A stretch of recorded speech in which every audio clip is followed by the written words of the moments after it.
ഈ ചെടി കണ്ടത് ഞാൻ ആദ്യമായിട്ട് കാണുവാണേ, അതുകൊണ്ടത് വീഡിയോ എടുത്തത്.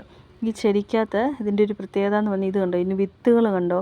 ഇതിൻ്റെ പേര് കൊന്തക്കുരിച്ചെടി എന്ന് പറയാറുണ്ട്, കാട്ടുഗോതമ്പ് എന്നും പറയാറുണ്ട്. പല നാട്ടിലും പല പേരായിരിക്കാം.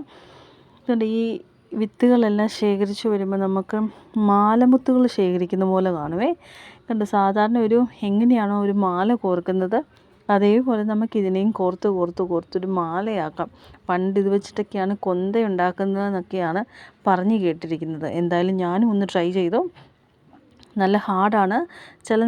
ചിലതൊക്കെ ഈസി ആയിട്ട് നമുക്ക് കോർത്തെടുക്കാൻ പറ്റും, ചിലതൊക്കെ കുറച്ച് ഹാർഡാണ്. നമ്മൾ കുറച്ച് സമയം എടുക്കും അത് കോർത്ത് വരാൻ. എനിവേയ്സ് എന്തായാലും ഒരു മാല രൂപത്തിലാക്കി. ഇതാണ് എൻ്റെ ഫൈനൽ ലുക്ക് എന്ന് പറയുന്നത്. കാണാത്തവർ ഓർക്കുക, ഇതാണ് കാട്ടുഗോതമ്പ് അല്ലെങ്കിൽ കൊന്തക്കുരിച്ചെടി എന്ന് പറയുന്നത്. Okay, thank you.